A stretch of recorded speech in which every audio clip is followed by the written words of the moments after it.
Donc, nous allons continuer notre étude du livre de la Révélation. Les amis, ce n'est pas que c'est une mode ou bien ce n'est pas que c'est une fantaisie. Non, ce n'est pas ça. C'est parce que le livre de la Révélation sécrète notre espérance. Le livre de la Révélation contient pour nous le message qui va nous introduire dans la rédemption, le message que le Seigneur a prévu pour achever l'œuvre de la rédemption en nous. C'est pour ça que nous nous intéressons à ce livre-là. Alléluia. Et dans la pensée des trois premiers versets du chapitre 1, dans la version que le frère Amen partage là, frère Amen, si tu l'as sous les yeux, il dit que il nous a donné cette révélation-là pour nous faire connaître les choses qui doivent arriver bientôt, donc à travers des signes et des symboles. Et que ces événements vont arriver de façon soudaine et inattendue. Alléluia. L'apôtre Paul qui dit qu'en un instant, en un clin d'œil, au son de la dernière trompette, nous allons revêtir l'immortalité, nous allons revêtir l'incorruptibilité, l'immortalité. En un clin d'œil, en un instant, on va changer. Alléluia. Et c'est notre espérance. Et nous avons regardé les deux signes que nous retrouvons dans le livre du chapitre 12, pardon. Donc, le premier grand signe en lien avec cette femme et l'autre signe parlant du dragon, de ses manifestations, de ses agissements.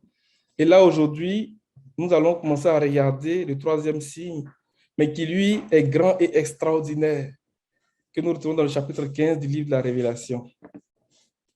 Frère Amen, avant d'aller plus loin, est-ce que tu peux nous projeter, s'il te plaît, le texte de base qui nous sert, voilà, c'est ça. Amen. Amen. Ce livre dévoile les secrets que Dieu a confiés à Jésus-Christ pour qu'il les transmette à ses serviteurs et leur annonce les événements qui doivent arriver bientôt de façon soudaine et inattendue. Par l'intermédiaire de son ange, Jésus-Christ les a communiqués par signes et symboles à son serviteur Jean. Celui-ci a noté tout ce qu'il a vu en témoin oculaire fidèle. Il atteste la vérité de ce qu'il rapporte, à savoir la parole de Dieu et le témoignage rendu à Jésus-Christ. Amen. Amen. Que le nom du Seigneur soit béni.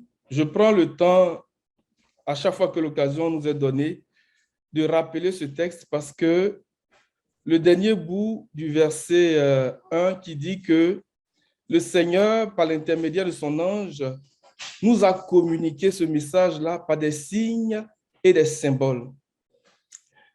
Et c'est dans cet esprit-là, c'est dans cette pensée-là que nous avons commencé à regarder les trois signes évidents que nous avions mentionnés à l'instant. Et pour comprendre le message de ces signes, parce qu'en réalité, ces signes-là sont des messages. De même que lorsque le Seigneur a envoyé Moïse pour aller faire sortir le peuple d'Égypte, le Seigneur lui a donné trois signes. Donc, un premier signe à travers le bâton, un deuxième signe à travers la main de Moïse, qui d'abord était recouverte de lèpre, mais qui après est redevenue saine, qui parle de comment le Seigneur vient détruire la puissance de la corruption, et le message du dernier signe qui parle des jugements. Cette même pensée, nous pouvons la transposer dans ce que nous sommes en train de regarder ici. Il y a trois signes, trois messages que le Seigneur nous donne pour nous montrer comment il va nous faire sortir de l'Égypte, pour nous établir dans la terre promise, pour nous montrer comment il va nous prendre dans notre humanité, donc qui est sujette à la puissance de l'esclavage, qui est sujette à la puissance de la corruption, pour nous élever dans la divinité, pour nous faire porter son image et sa ressemblance. Trois signes, trois messages. Alléluia. Lorsque nous venons dans le chapitre 15, et j'espère que vous vous souvenez de ces quelques points-là que nous regardons, que nous partageons pour comprendre un peu où est-ce qu'on trouve les signes et les symboles. Donc, en lien avec le tabernacle de Moïse, en lien avec le sacerdoce lévitique, Amen, en lien avec le livre de la Genèse et les paroles des prophètes et le discours prophétique du Seigneur, le deuxième discours le plus long, donc dans Matthieu 24, 25, dans Luc 13 et puis Luc 21, pardon, et Marc 13. Donc, j'espère que ces choses-là, vous vous en souvenez. Mais dans tous les cas, c'est une application directe de ces choses-là que nous allons utiliser pour chercher la pensée du Seigneur. Amen. Donc, dans Apocalypse chapitre 15, on va lire à partir du verset 1. Puis je vis dans le ciel un autre signe grand et extraordinaire. Deux points. 7 anges qui tenaient 7 fléaux, les derniers, car la colère de Dieu s'accomplit par eux. Amen. On va s'arrêter là pour l'instant. C'est sûr que à nos prochaines rencontres, on va considérer tout le chapitre. Il n'y a que je crois, 8 versets. Ce n'est pas long, donc on pourra le considérer. Mais on va s'arrêter là. Il dit, puis je vis dans le ciel un autre signe, grand et extraordinaire. Donc, quand on remarque bien, il commence par puis, qui est un connecteur logique, pour montrer qu'il y a un lien entre ce qui a été dit précédemment et ce que le Seigneur est en train de dire ici. Ce puis-là vient marquer comme la fin de quelque chose que le Seigneur a dit précédemment et vient ouvrir une nouvelle fenêtre dans la révélation que le Seigneur est en train de nous transmettre. Lorsque Jean est ravi à un deuxième niveau en esprit, dans le chapitre 4, Jean dit qu'une porte lui était ouverte dans le ciel. Et cette porte qui était ouverte dans le ciel lui a donné de voir le trône, lui a donné de voir, j'ai envie de dire, la célébration du culte dans le ciel, dans la présence de Dieu. Mais en même temps, cette ouverture aussi peut être comprise par le fait que le Seigneur est en train de révéler des choses encore plus grandes à l'apôtre Jean. Et c'est dans cette pensée que nous voyons qu'il y a l'ouverture des 7 sceaux, premièrement, qui annonce une série d'événements. Et à la fin des 7 sceaux, à la fin de l'ouverture des 7 sceaux, nous avons le son des 7 trompettes. Donc, les trompettes ont commencé à sonner les unes après les autres. Et à la fin des 7 trompettes, nous voyons les 7 coupes. Donc, le puits que nous voyons ici, nous pouvons le rattacher à, premièrement, l'ouverture des 7 sceaux et deuxièmement, au son des 7 trompettes. Et donc, non seulement il marque la fin des 7 trompettes, mais il ouvre la fenêtre du jugement. Il ouvre la fenêtre des 7 coupes. Est-ce que vous comprenez un peu ce que je suis en train de dire? Alléluia. Donc, pour comprendre la pensée du Seigneur en lien avec ce qui est en train d'être dit ici, on peut simplement remonter au son de la 7e trompette. Dans le chapitre 10, il dit que, on va le lire, chapitre 10, Apocalypse chapitre 10, le verset 7 par là. Mais quand viendront les jours où l'on entendra le 7e ange sonner de la trompette, le mystère de Dieu s'accomplira comme il a annoncé à ses serviteurs les prophètes. Amen. Ce verset est très important. C'est un élément pivot un peu qui nous permet de faire le pont entre les 7 coupes et les 7 trompettes. Il dit, mais quand viendront les jours où l'on entendra le 7e ange sonner de la trompette, le mystère de Dieu s'accomplira. Et la 7e trompette a sonné. Déjà, nous le voyons dans le verset 15 du chapitre 11. Et il y a une série d'événements qui sont enchaînés les uns après les autres, jusqu'à ce que nous arrivions au chapitre 15. Pour dire que tout ce qui a été dit là nous révèle l'accomplissement du mystère de Dieu. En quelque sorte, à partir du chapitre 15, nous aboutissons à l'accomplissement du mystère de Dieu. Est-ce que je me fais comprendre? Je veux être certain qu'on comprenne ce bout-là. Amen. La 7e trompette a sonné et il y a eu un enchaînement d'événements. Mais derrière ces événements-là, c'était le mystère de Dieu qui était en train de s'accomplir. Et l'accomplissement du mystère de Dieu nous amène direct au chapitre 15 que nous commençons à regarder. Donc, il faudrait que pendant qu'on regarde ce chapitre 15-là, nous nous inscrivions vraiment dans cette pensée de dire que le mystère de Dieu a été révélé. Le mystère de Dieu s'est accompli. Alléluia. Parce que ces hommes-là, ce 3e grand signe que nous voyons là, ces hommes-là, ce n'est pas n'importe quel homme. Alléluia. Ils sont rentrés en plein dans le mystère de Dieu. On peut le dire ça comme ça. Parce que l'apôtre Paul qui dit dans Colossiens chapitre 2 que Christ est le mystère de Dieu. Colossiens 2, verset 3.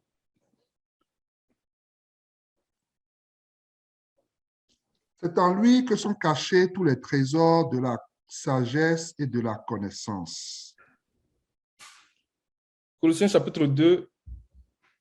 Comment ça va dire verset 2, pardon mon frère? Okay. Je combats ainsi afin que, unis dans l'amour, ils soient encouragés dans leur cœur et qu'ils soient enrichis d'une pleine intelligence pour connaître le mystère de Dieu, aussi bien du Père que de Christ. Dans 8 secondes, il va dire le mystère de Dieu, c'est Christ.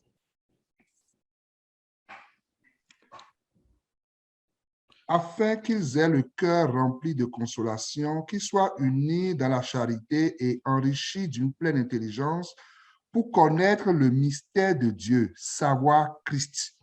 Pour connaître le mystère de Dieu, savoir Christ. Et au son de la 7e trompette, le mystère de Dieu s'accomplira, comme il a annoncé à ses serviteurs les prophètes. Alléluia. Donc, 7 sceaux, 7 trompettes et 7 coupes, qui représentent 3 niveaux de message. Amen. Et pour comprendre ces messages-là, nous cherchons la pensée du Seigneur à travers la symbolique qui est donnée. Donc, par des signes et des symboles. Donc, lorsque nous revenons au chapitre 15, c'est ce que nous allons appliquer pour comprendre ce qui se passe, pour comprendre le message du 3e signe. Alléluia. Donc, il dit 7 anges qui tenaient 7 fléaux, les derniers. Donc, il faut comprendre qui sont ces anges-là et il faut comprendre que représentent ces fléaux. Et il dit les derniers, car par eux s'accomplit la colère de Dieu. Quand on vient à partir du verset 6, il y a un détail qui est ajouté, il y a un détail qui nous a donné en plus pour chercher la pensée du Seigneur en lien avec ces 7 anges. Et les 7 anges qui tenaient les 7 fléaux sortirent du temple, revêtus d'un lin pur, éclatant et ayant des ceintures d'or autour de la poitrine. Ce détail est très, très important parce qu'il y a beaucoup de symboles ici qui vont donner l'intelligence pour comprendre le mystère autour de ces 7 anges qui tiennent les 7 coupes, donc les 7 derniers fléaux, ou bien les fléaux de la colère de Dieu. Amen. Je voudrais qu'on puisse considérer d'abord le bout qui dit « ayant une ceinture d'or autour de la poitrine ». Lorsqu'on commence à regarder les habits du souverain sacrificateur, il y a cette mention-là. Dans cette version ici, on parle de ceinture. Mais dans la version seconde 21, il parle d'écharpe. Donc, l'écharpe que nous voyons dans la présentation du Seigneur, dans le chapitre 1, lorsque le Seigneur se révèle à l'apôtre Jean. Ici, on dit « et portant des écharpes en or autour de la poitrine ». Dans la même pensée que ce que nous voyons lorsque le Seigneur se présente à l'apôtre Jean dans le chapitre 1, le verset 12, par là. Il dit, je me retournais pour savoir quelle était la voix qui me parlait. M'étant donc retourné, je vis 7 chandeliers d'or, et au milieu de 7 chandeliers, quelqu'un qui ressemblait à un fils d'homme. Il était habillé d'une longue robe et portait une écharpe en or sur la poitrine. Donc, c'est quelque chose que le Seigneur a, que nous voyons que ces hommes-là aussi portent. C'est très, très important. Parce que l'intelligence de ce symbole-là va nous donner un aperçu de ce que ces anges-là représentent, de ce que ces hommes-là représentent. Est-ce que vous me suivez? Alléluia. Amen. On va aller dans Exode 28. Lorsque le Seigneur a commencé à donner les instructions pour les habits du souverain sacrificateur. Donc, Exode 28 à partir du verset 1. Fais approcher de toi ton frère Aaron et ses fils. Prends-les parmi les Israélites pour qu'ils me servent en tant que prêtres. Il s'agit d'Aaron et de ses fils Nadab, Abihu, Éléazar et Itamar. Tu feras à ton frère Aaron des vêtements sacrés pour marquer son importance et son rang. Tu parleras à tous les artisans que j'ai remplis d'un esprit d'habileté et ils feront les vêtements qu'Aaron portera lorsqu'il sera consacré et lorsqu'il remplira la fonction de prêtre pour moi. Voici les vêtements qu'ils feront. Un pectoral, un éphod, une robe, une tunique brodée, une tiare et une écharpe. Ils feront des vêtements sacrés destinés à ton frère Aaron et à ses fils lorsqu'ils rempliront la fonction de prêtre pour moi. Ils emploieront de l'or, des étoffes teintes en bleu, en pourpre, en cramoisi et du fin lin. Alléluia. Amen.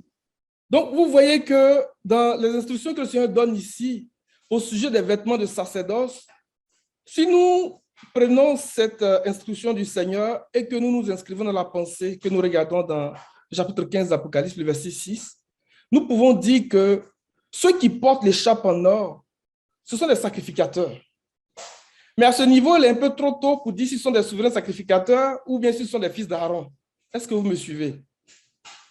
Ceux qui portent l'écharpe là, dans ce que nous lisons ici là, ce sont des sacrificateurs. Donc déjà, il y a une première pensée qui nous vient à l'esprit, de dire que ces anges-là, ce sont des gens qui sont établis dans la sacrificature, ce sont des sacrificateurs. Amen. Dans le verset 8 du même chapitre d'Exode 28, il va donner encore des détails sur cette écharpe-là. Mais faites attention à ce qu'il va dire. Vas-y. L'écharpe sera faite du même matériau que l'éphod et fixée sur lui. Elle sera en or, en fil bleu, pourpre et cramoisi et en fin lin retors. On va aller lire d'abord le verset 27 et le verset 28.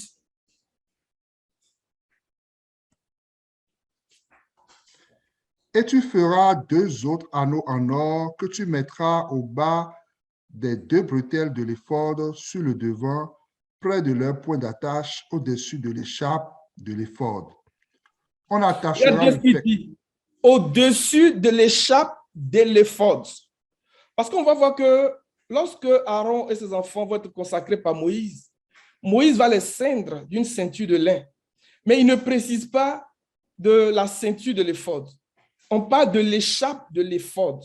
Donc, c'est quelque chose qui est spécifique à l'éphod. Donc, c'est la ceinture de l'éphod qui vient pour serrer l'éphod, qui vient pour attacher l'éphod, qui vient pour maintenir l'éphod en place. Dans la pensée du verset 6 d'après chapitre 15, on peut dire que cette écharpe d'or vient pour serrer les habits de fin lin dont ils étaient revêtus, vient pour ceindre les habits de fin lin dont ils étaient revêtus, vient pour maintenir les habits de fin lin dont ils étaient revêtus. Alléluia. Continue, frère. Verset 28.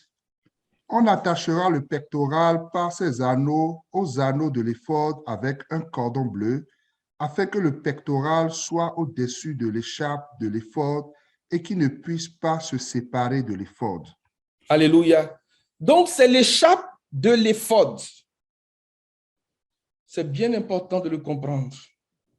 Donc, quand nous revenons au verset 8 du même chapitre, il va donner les détails sur la façon de faire cette écharpe-là.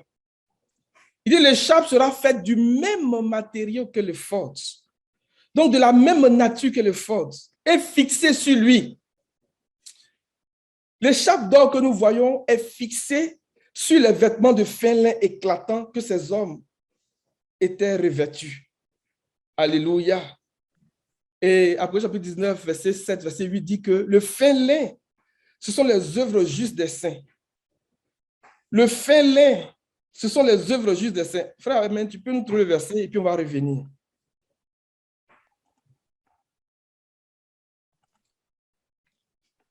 Apocalypse 19, verset 8. Il lui a été donné de s'habiller d'un fin lin éclatant pur. En effet, le fin lin, ce sont les œuvres justes des saints. Alléluia. Le fin lin, ce sont les œuvres justes des saints. Donc, dans le verset 6 du chapitre 15 d'Apocalypse, le fin lin dont ils étaient revêtus, ce sont leurs œuvres de justice. Mais ces œuvres de justice-là, le Seigneur veut que à ces œuvres de justice-là, il y ait une ceinture de la justice, comme on peut le dire. Il y a l'écharpe d'or pur qui vient pour sceller leurs œuvres de justice, qui vient pour ceindre leurs œuvres de justice, qui vient pour serrer leurs œuvres de justice. Que le Seigneur nous donne d'avoir cette écharpe d'or pur, les amis, pour serrer notre justice, pour ceindre notre justice. C'est vraiment important. Pour que notre justice tienne en place, pour que notre justice soit fixe. Alléluia. Et c'est ce que le Seigneur veut faire. Nous sommes en train de regarder ces choses-là pour comprendre le mystère de Dieu. Quand on revient dans Exode 28, il va donner des détails sur les couleurs qui composaient cette écharpe-là. On dit écharpe d'or, mais regardez. Il dit l'écharpe sera faite du même matériau que l'éphod et fixée sur lui. Que le Seigneur fixe à notre justice cette écharpe d'or.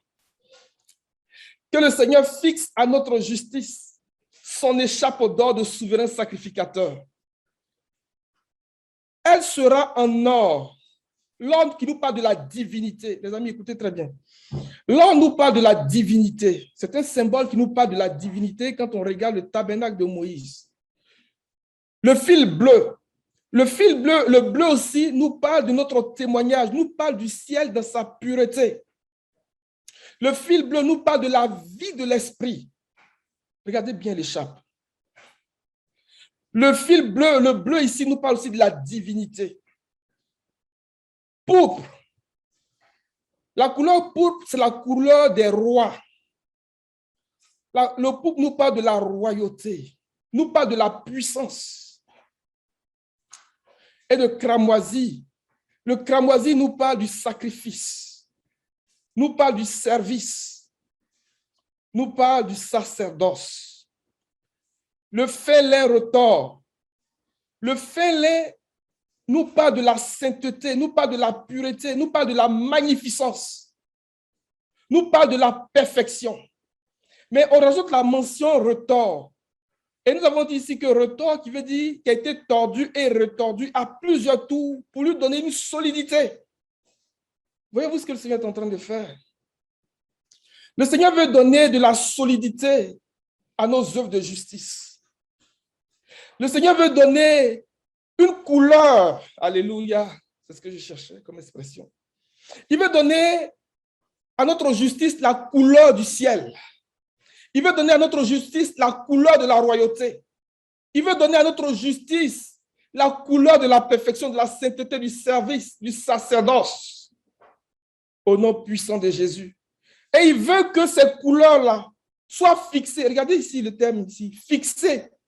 C'est quelque chose qui est comme scellé, qui est accroché à ça.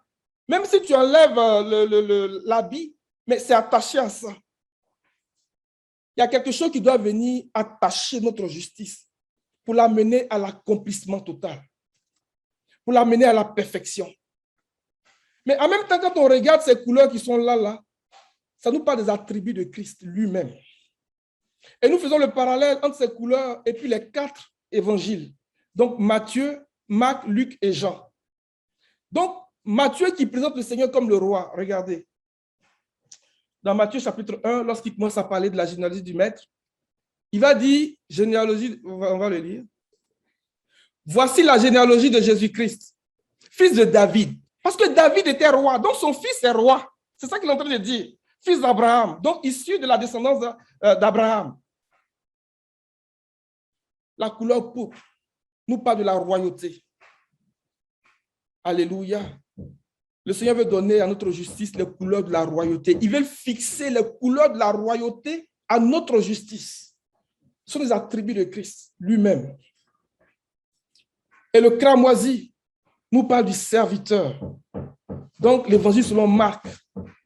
Alléluia. Quand on va regarder l'évangile selon Marc, on va voir. Déjà, Marc lui-même est présenté comme le serviteur parce que lorsque Paul fait appel à lui, il dit que tu me feras venir Marc parce qu'il m'est utile pour le service. Et dans l'évangile selon Marc, on fait attention. Il y a une mention qui revient tout de suite. Aussitôt. Il accomplit cela aussitôt. C'est le serviteur qui s'est abandonné entièrement comme un esclave à son maître, qui obéit aussitôt, qui exécute aussitôt, qui fait les tâches parfaitement. La couleur de cramoisi nous parle du service, nous parle du sacrifice, de l'expiation, nous parle du sang. Alléluia. Le Seigneur veut donner à notre justice cette couleur de l'expiation, cette couleur du sacrifice, cette couleur du sacerdoce, dans notre obéissance immédiate, dans notre obéissance de façon résolue à ce que le Seigneur nous demande de faire. Le félin qui présente le Seigneur dans son humanité, mais en tant que parfait homme. Alléluia. Et c'est ce que Luc va présenter. Luc était médecin. Donc, c'est la personne que le Seigneur a choisie pour présenter le Seigneur dans son humanité, mais le parfait homme, dans sa magnificence, dans sa pureté, dans sa sainteté. Et Jean, qui présente le Seigneur en tant que Dieu. Au commencement, la parole était Dieu, la parole était avec Dieu, bien la parole existait déjà. La parole était avec Dieu et la parole était Dieu. Vous voyez comment Jean commence? Au commencement, la parole existait déjà. La parole était avec Dieu et la parole était Dieu. Et la parole a été faite chair et elle a tabernaclé et elle a habité parmi nous. Donc, Jean présente le Seigneur dans sa divinité. Il présente le Seigneur en tant que Dieu. Et nous bénissons le nom du Seigneur parce que dans le chapitre 15 d'Apocalypse où nous regardons, il est bien précisé que ces hommes portaient cette écharpe en or autour de la poitrine. Comme pour dire que le Seigneur veut que nous portions ses attributs et que ces attributs soient attachés, soient fixés à notre justice. Alléluia. Que les attributs de sacrificateur, les attributs de la perfection, les attributs du sacerdoce, de la divinité, de la royauté, viennent donner des couleurs, ces couleurs de gloire à notre justice. Et lorsque nous faisons le même parallèle entre l'évangile, les 4 évangiles que nous regardons, c'est ce que Ézéchiel aussi annonce. Lorsque Ézéchiel a cette vision et puis dit la vie des êtres vivants, qui avait 4 faces. Donc la face de lion. Donc le lion qui est le symbole de la puissance, de l'autorité. Qui avait la face de taureau. Donc l'animal de service. L'animal que les gens utilisaient pour labourer. L'animal qui portait le joug. Alléluia. Et qui avait la face d'homme. Donc la sagesse et l'intelligence. Et qui avait une face d'aigle en plein vol. Le Seigneur nous élève entre ciel et terre. Le Seigneur nous donne de prendre la hauteur par notre justice. Il veut donner de la hauteur à notre justice, les amis. Au nom puissant de Jésus-Christ. Que le Seigneur donne à notre justice cette puissance du lion. La justice délivre de la mort. La justice est la puissance de Dieu. Les amis, c'est ce que Paul nous dit. Romains chapitre 1, versets 16 et 17. Voici les attributs de la justice. Le caractère du lion. Romains chapitre 1, versets 16 et 17. En effet, je n'ai pas honte de l'évangile de Christ. C'est la puissance de Dieu pour le salut de tout homme qui croit, du juif d'abord, mais aussi du non-juif. En effet, c'est l'évangile qui révèle la justice de Dieu par la foi et pour la foi, comme cela est écrit, le juste vivra par la foi. Paul dit que l'évangile est la puissance de Dieu. Alléluia. Et l'évangile révèle la justice de Dieu par la foi et pour la foi. Comme cela est écrit, le juste vivra par sa foi. Que le Seigneur donne de la puissance à notre justice. La justice même est puissante. Parce que si l'évangile est la puissance de Dieu, et laquelle puissance révèle la justice, donc la justice aussi est la puissance de Dieu. Le taureau, la force, qui est capable de prendre du joug, de supporter la charge. L'animal de service. Que le Seigneur donne de la vigueur à notre justice. Que le Seigneur donne de la force à notre justice. Qu'il donne des cornes, les cornes du buffle, les cornes du taureau à notre justice. Pour frapper tous nos ennemis, pour abattre tous nos ennemis. Que le Seigneur donne de la force à nos épaules de justice pour supporter la charge dans le sacerdoce. Ce n'est pas facile, le sacerdoce. Ce n'est pas facile, la fonction de sacrificateur. Mais regardez que le pectoral était fixé au niveau des épaules. Oh, le Seigneur donne les épaules d'Issachar. Il nous donne les cornes du buffle. Il nous donne la force du buffle. Il nous donne vraiment cette capacité à porter la charge. Il nous donne la force pour labourer la terre, pour bêcher les cœurs. Alléluia. Et la sagesse et l'intelligence, le visage d'homme. Par la justice, le Seigneur donne la sagesse et l'intelligence. Il nous donne cette habileté à comprendre les choses de l'esprit. Il nous donne cette sagesse et l'intelligence de manière à ce que nous approfondissions notre intimité avec lui. Je suis en train de penser à Éphésiens chapitre 1. Et la sagesse et l'intelligence nous transmettent les richesses infinies, les richesses insondables, les richesses incompréhensibles de Christ. la sagesse et l'intelligence peuvent résumer un peu le message du chandelier, comme la lumière qui était dans le lieu saint, pour éclairer le lieu saint. La seule source de lumière dans le lieu saint. Alléluia. Et l'aigle. Oh, l'aigle est un animal mystérieux. Si je veux vous parler de l'aigle ici, je pense que je n'aurai pas le temps pour avancer. Mais que le Seigneur nous donne de prendre la hauteur comme l'aigle. Que le Seigneur nous donne de nous établir sur la dent du rocher comme l'aigle. Que le Seigneur nous donne de la visibilité comme l'aigle. Le Seigneur veut donner à notre justice cette visibilité de l'aigle, ce regard perçant, cette capacité à impacter la vie. Quand nous sommes saints de cette écharpe d'or, nous avons la capacité d'impacter la vie, les amis. L'aigle nous parle de la plénitude de l'esprit, de la plénitude de la divinité. Et le Seigneur veut, dans la révélation de ce mystère, dans l'accomplissement de ce mystère, que notre justice, à notre justice soit fixée cette écharpe d'or. Alléluia. On va progresser. Nous allons regarder la cérémonie de consécration des Lévites pour chercher une pensée sur le Seigneur en lien avec ce que nous sommes en train de dire. Pour parler de ces hommes-là qui portent, parce que regardez le verset 6 dit, ils portent. C'est comme porter l'image du Seigneur. L'apôtre Paul dit que de même que nous avons porté l'image du terrestre, nous porterons aussi l'image du céleste. Donc, à travers ce que nous voyons ici, le Seigneur doit nous montrer de façon tangible comment nous allons porter son image, comment nous allons être à sa ressemblance. Parce que les couleurs que nous avons présentées, les couleurs de l'écharpe, sont les couleurs du Seigneur, sont les attributs de Christ. Donc, en les portant sur notre justice, c'est comme si nous sommes en train de porter l'image du Seigneur, l'image du Maître lui-même. Donc, des hommes qui sont arrivés à un état où ils ressemblent au Seigneur. C'est ça qu'il est en train de dire simplement. Et c'est ceux-là qui représentent ce grand signe et mystérieux, ce grand signe et extraordinaire. Alléluia. Mais à travers ces choses, quand nous allons regarder le passage lévitique, la consécration des sacrificateurs, nous allons voir que ce sont des expériences qui vont nous amener à cet état. Et c'est ce que nous recherchons et c'est ce que nous voulons vivre.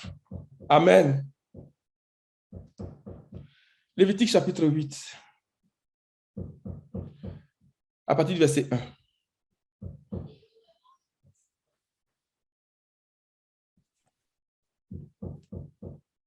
L'Éternel dit à Moïse, « Prends Aaron et ses fils avec lui, les vêtements, l'huile d'onction, le taureau expiatoire, les 2 béliers et la corbeille de pain sans levain, et convoque toute l'assemblée à l'entrée de la tente de la rencontre. » Moïse fit ce que l'Éternel lui avait ordonné, et l'assemblée se réunit à l'entrée de la tente de la rencontre.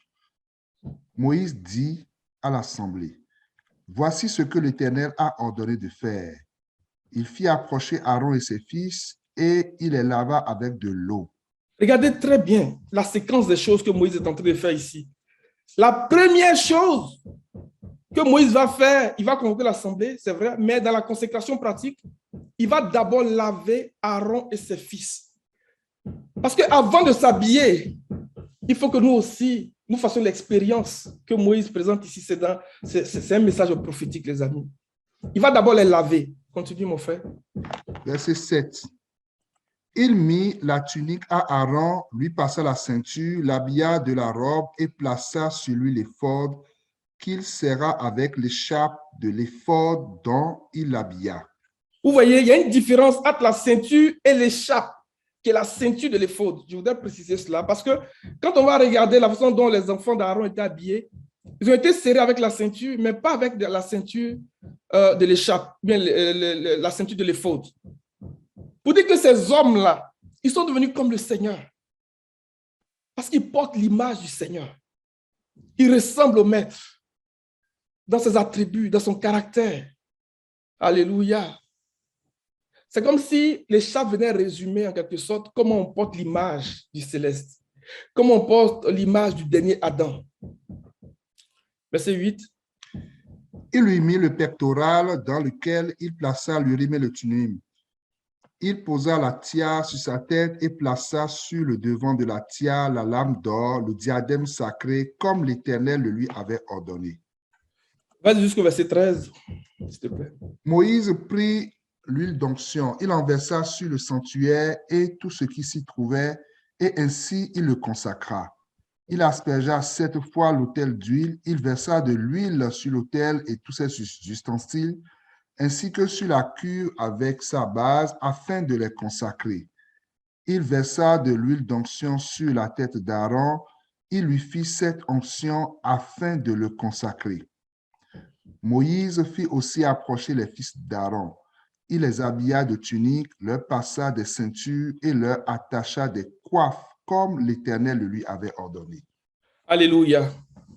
Et c'est un peu ce texte-là qui va nous guider dans les prochaines rencontres, les prochaines fois, parce que ce sont des expériences que nous voulons faire, les amis. Parce que si nous voulons que le mystère de Dieu s'accomplisse pour nous, nous devons faire comme ça jusqu'à ce qu'il vienne mettre l'écharpe pour serrer notre justice. Alléluia. Donc, la première chose, on dit qu'il va les laver avec de l'eau. Verset 6. Il fit approcher Aaron et ses fils et les lava avec de l'eau. C'est l'expérience de la cuve des reins. C'est de ça qu'il est question ici. Donc, on va aller regarder le texte de base qui a été donné pour parler de la cuve des reins. Donc, dans Exode 30, verset 17 au verset 21, et on va le regarder parallèlement au chapitre 38, verset 8, parce que c'est un verset qui est complémentaire aux instructions ici, qui ont été données pour la cuve des reins. L'Éternel dit à Moïse, tu feras une cuve en bronze avec sa base en bronze pour les ablutions. Tu la placeras entre la tente de la rencontre et l'autel, et tu y mettras de l'eau. Aaron et ses descendants l'utiliseront pour se laver les mains et les pieds. Lorsqu'ils entreront dans la tente de la rencontre, ils se laveront avec cette eau afin de ne pas mourir. Il en ira de même lorsqu'ils s'approcheront de l'autel pour faire le service et pour offrir des sacrifices à l'Éternel. Ils se laveront les mains et les pieds afin de ne pas mourir. Ce sera une prescription perpétuelle pour Aaron et pour ses descendants au fil des générations. Alléluia. Verset 38 du chapitre 38 d'Exode. Verset 8, pardon. Verset 38. Il fit la cuve en bronze avec sa base en bronze en employant les miroirs des femmes qui se rassemblaient à l'entrée de la tente de la rencontre. Amen. Alors, ce qui se passe, c'est que la cuve des reins, comme on le dit, la cuve des reins était faite en airain. Les reins est le symbole du jugement. C'est très important. Et cette cuve était tapissée de miroirs. Et c'est très important aussi comme instruction. Et à l'intérieur de cette cuve, il y avait de l'eau. L'eau qui est le symbole de la parole de Dieu. Donc, quand on prend ces éléments mis ensemble, bout en bout, une première compréhension que nous avons de la cuve des reins, c'est que c'est la parole de Dieu qui vient pour nous juger. Mais juger quoi? Est-ce que vous avez compris ce que j'ai dit? La cuve des reins, les reins, c'est le symbole du jugement. Et l'eau, c'est le symbole de la parole. Donc, la parole de Dieu qui nous juge. La cuve des reins. Première instruction. Mais juger quoi? Il faut maintenant regarder l'image qui se voyait lorsque le sacrificateur s'approchait de la cuve des reins. Il y a une superposition de deux images au niveau de la cuve des reins. Il y a le visage du sacrificateur qui se voyait lui-même parce qu'après avoir fait le sacrifice, il fallait qu'il vienne se laver le visage, se laver le corps parce qu'il pouvait avoir des éclaboussures de sang, des excréments d'animaux, même de la boue. Donc, il fallait s'assurer de ces choses-là. Donc, il y a une première image qu'il voyait. Mais l'autre image qu'il voyait par-dessus son visage, on va dire ça comme ça, c'est l'image du ciel. Mais le ciel dans sa pureté, le ciel dans sa splendeur. Donc, il y a une superposition de deux images ici que le sacrificateur voyait. Mais de quoi nous parlent ces images-là? Donc, on va regarder maintenant Proverbe. Proverbe 27, le verset 19, et le psaume 104, verset 7.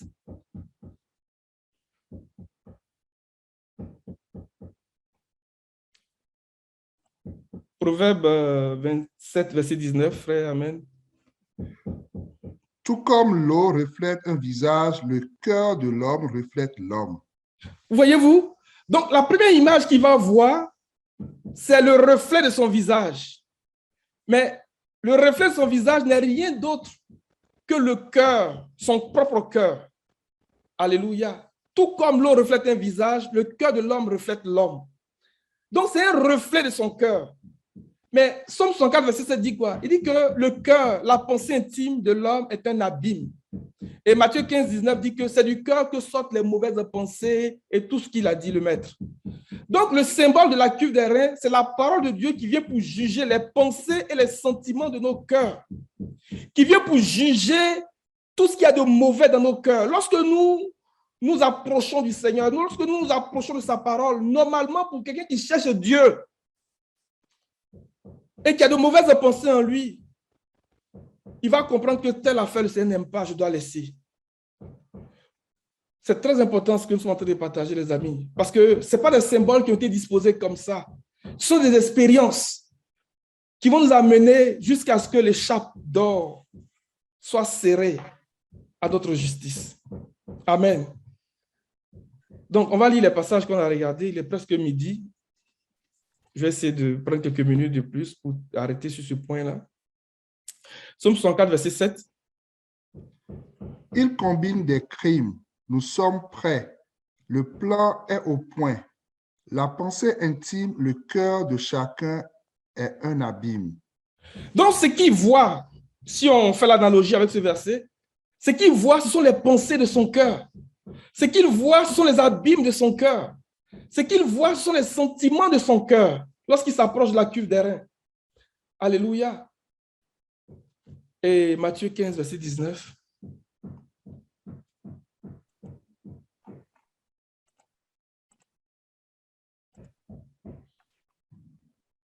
En effet, c'est du cœur que viennent les mauvaises pensées, les meurtres, les adultères, l'immoralité sexuelle, les vols, les faux témoignages, les calomnies. Vas-y. Voici ce qui rend l'homme impur. Mais manger sans s'être lavé les mains, cela ne rend pas l'homme impur. Alléluia. Donc, ce qu'il pouvait voir sur son visage, les éclaboussures de sang, les excréments d'animaux, la boue, ne sont rien d'autre que les impuretés de son cœur. Le Seigneur veut lui montrer ce qu'est l'état de son cœur. Lorsque nous nous approchons de la cuve des reins, le Seigneur veut nous montrer ce qu'est notre cœur en réalité. Et Jérémie qui dit que le cœur de l'homme est tortueux plus que tout. Qui peut le connaître? Même nous-mêmes, nous ne nous connaissons pas en réalité. C'est pour ça que l'Ecclésiaste va dire que malheur à celui qui fait confiance à son propre cœur. Mon frère, tu ne connais pas ton cœur comme tu devrais le connaître. Dieu seul connaît ton cœur. Et pour t'aider à connaître ton cœur, il met devant toi la cuve des reins, qui va révéler ta nature, qui va révéler les profondeurs de tes pensées, qui va révéler les abîmes de ton cœur et qui va juger ces abîmes-là. Donc, il juge ces pensées-là. Donc, tout ce qui est dit ici dans le verset 19 de Matthieu chapitre 15. Alléluia. Mais le Seigneur ne s'arrête pas là. Parce qu'il y a aussi le reflet. Dans le verset que nous avons lu de Proverbe 27, verset 19, il dit que reflet, reflète.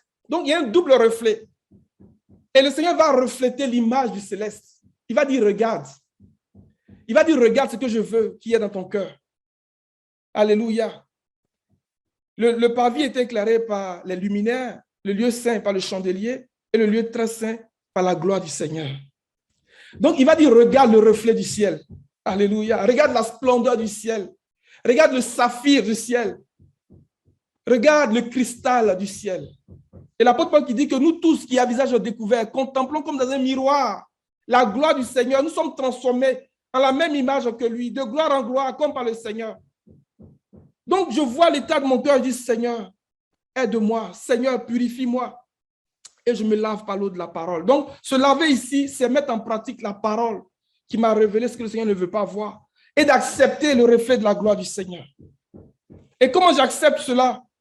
Genèse chapitre 1, verset 14. Parce que le ciel nous parle des luminaires. Et je vais commencer à appliquer Genèse chapitre 1, verset 14 en me séparant de ces choses, en me séparant des ténèbres. Alléluia. En me consacrant, en commençant à chercher à faire des expériences. Donc, des fêtes de l'Éternel, la fête de la Pâque, la fête des pains sans levain, la fête des prémices et la fête de la Pentecôte, avant de pouvoir entrer dans le lieu saint. On va lire ce passage-là. Je pense que je vais m'arrêter sur ce bout-là. Dieu dit qu'il y a des luminaires dans l'étendue du ciel pour séparer le jour de la nuit. Ils serviront de signes pour marquer les époques, les jours et les années. Si on fait un petit exercice dans le Strong pour chercher à comprendre le séparé ici.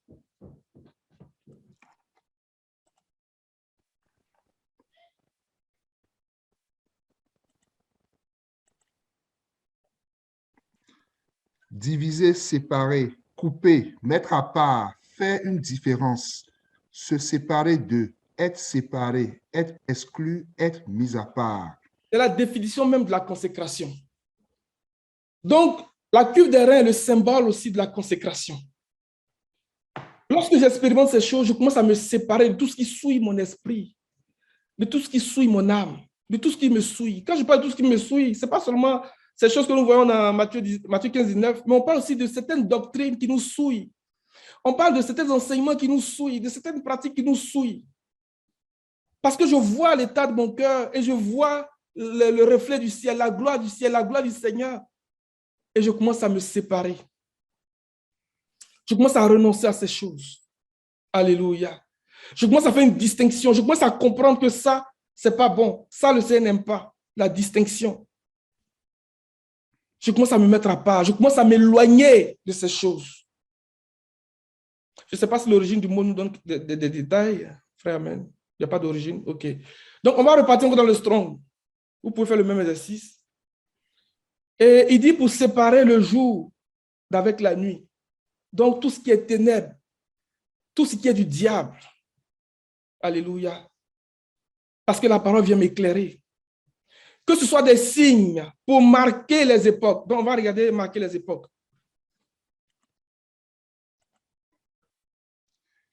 Endroit convenu, temps fixé, réunion, temps marqué, fixé, saison, fête solennelle, saison fixée, assemblée, signe fixé ou signal, temps de l'assemblée et de l'assignation. Alléluia. C'est vraiment puissant. Et parce que je commence à contempler la splendeur du ciel, je commence à chercher à expérimenter les fêtes, les saisons du Seigneur. Parce que les fêtes, c'est le calendrier que Dieu a établi. Autant marqué, les fêtes devaient être expérimentées, les fêtes devaient s'accomplir. Amen. Et je commence à avoir un discernement. Et là, mais il parle de temps d'assignation. C'est le cadre que Dieu avait défini pour Israël, pour tous ceux qui voulaient le rencontrer. La Bible dit que tous ceux qui voulaient consulter le Seigneur allaient à l'entente de la rencontre pour rencontrer le Seigneur. Et lorsque Moïse partait, le peuple le regardait jusqu'à ce qu'il soit arrivé et la colonne de nuée descendait. Donc, être dans la présence de Dieu. Je commence à aimer la présence de Dieu. Je commence à aimer les choses de l'esprit. Les amis, j'ai tellement de choses à dire, mais je crois que vous comprenez. Et je nous invite à faire le même exercice, à regarder les différents mots dans le Strong, là, pour chercher l'enseignement du Seigneur en lien avec cette première étape que Moïse est en train de faire pour consacrer Aaron et ses enfants. Et l'apôtre Paul dit que ça, c'est le bain de la nouvelle naissance. Alléluia. Titre 3. On va terminer sur ce verset, puis je vais m'arrêter pour aujourd'hui.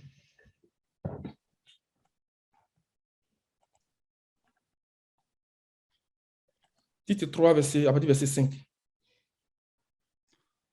Il nous a sauvés non à cause des œuvres de justice que nous aurions faites, mais selon sa miséricorde, par le baptême de la régénération et le renouvellement du Saint-Esprit. Regardez, il utilise deux mots très, très importants.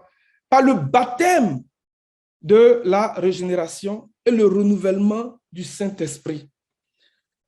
Donc, il va venir nous laver. C'est comme le bain nuptial. Si tu regardes le Strong de baptême ici,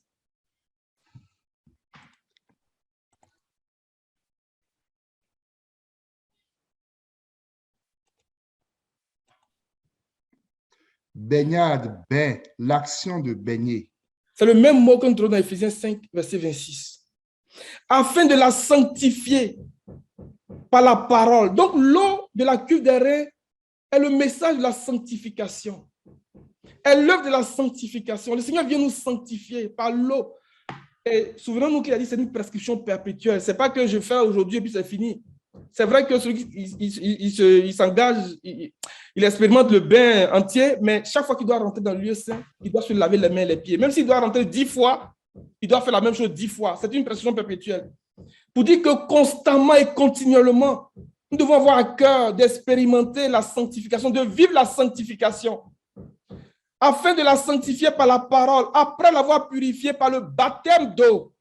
C'est le message de la sanctification. Et ce baptême n'est pas à confondre avec celui que Pierre présente dans 1 Pierre 3, verset 21. C'est pas, verset 18, verset 19, ce n'est pas la même chose. Et l'autre aspect, il dit par le renouvellement de l'esprit. En fait, ce renouvellement de l'esprit, c'est aussi le renouvellement de l'intelligence. Romains chapitre 12, à partir du verset 1.